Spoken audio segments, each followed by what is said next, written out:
So, it's that time of the season again when everyone has to break out their Scorch cannons for the weekly Crucible game mode, and you start debating if that seasonal challenge is really worth it. Or maybe you enjoy Team Scorched, but you don't win as often as you'd like. Well, I used to be like you. I used to dread loading into an 8-minute snooze fest, where everyone sat on the same 3 choke points and waited for someone else to walk too close to the door.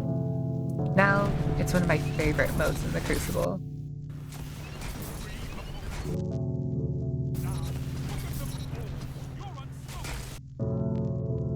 So, let me tell you how I learned to stop worrying and love the rocket jump.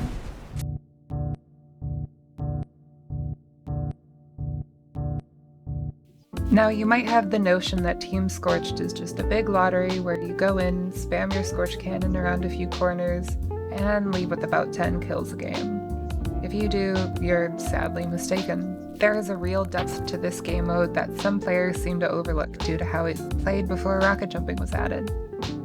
There's 2 different sets of skills that Team Scorched, or any Scorch cannon-based mode, leverages: offense and defense. For offense, it's all about hitting the shot.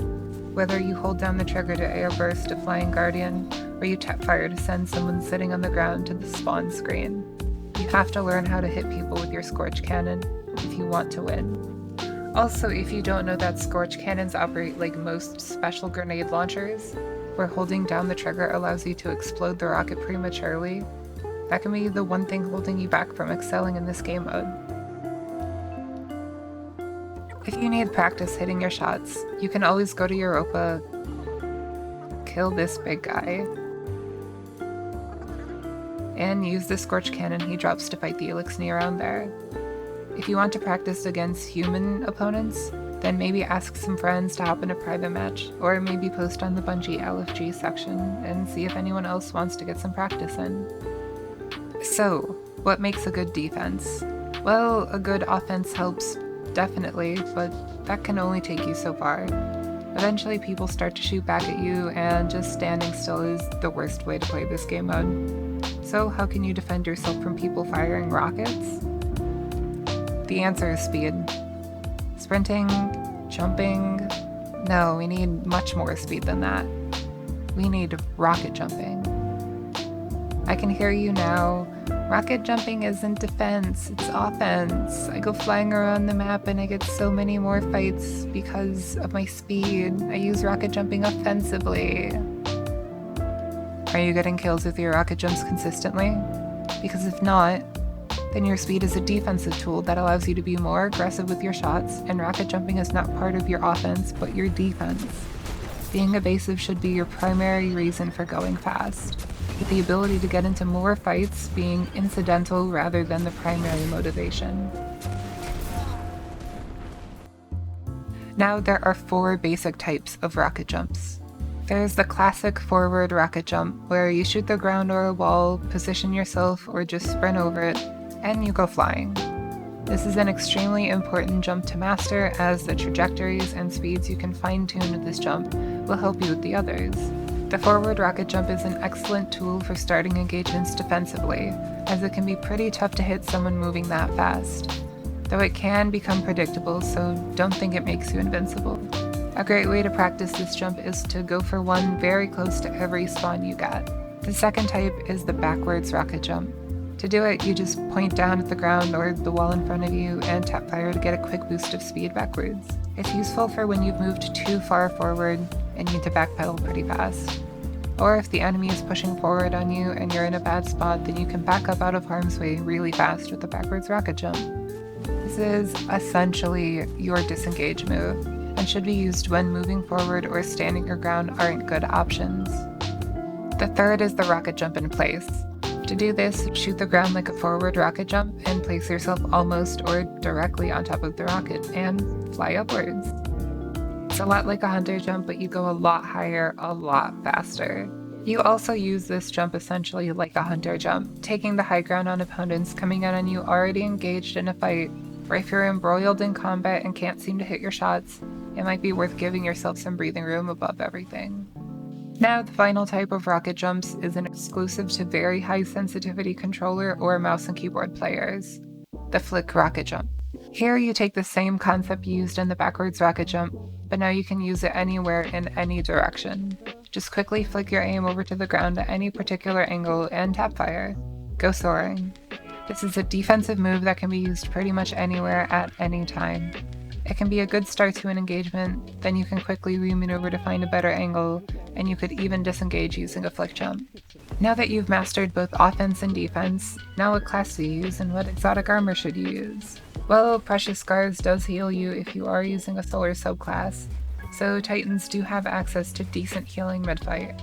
However, unless you find yourself dying to being tickled constantly by the enemy team, the health regeneration is not worth the exotic slot. Movement exotics reign supreme in Team Scorched, and the 3 top ones are Stompies, Lion Rampants, and in my opinion, the future meta pick, Astrocyte first. No, I get it, you think Blink is bad for this game mode. Everyone thinks Blink is bad for this game mode. But with enough practice, I think people will begin to really unlock the true potential of rocket jumping into blinking, and we will see a new wave of players that can fully utilize that mechanic. Until then, I almost don't think Warlocks are worth playing. A Titan with Lion Rampants literally does everything a normal Warlock jump is useful for, but better and longer. For Hunters, I think Stompies can keep them competitive with the more floaty classes. So now that I've talked about what I think the keys to succeeding in Team Scorched are, let's watch a good old-fashioned highlight reel.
Wait. Wrong reel. Sorry folks, nothing to see here. Let me just load that other one in real quick. And there, that seems better.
Fear is the mind killer.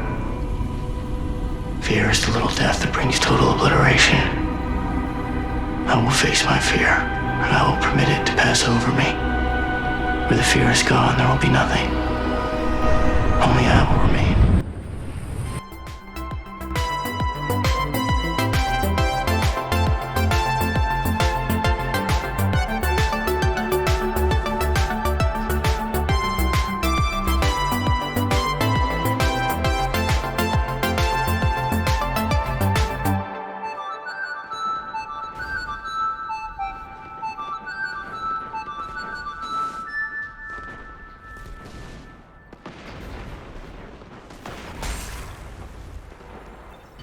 Alright, so hopefully this motivates you to go and play some Team Scorched when the mode rolls back around. Or at least look at it with a more favorable eye than just some big lottery. And thanks for watching.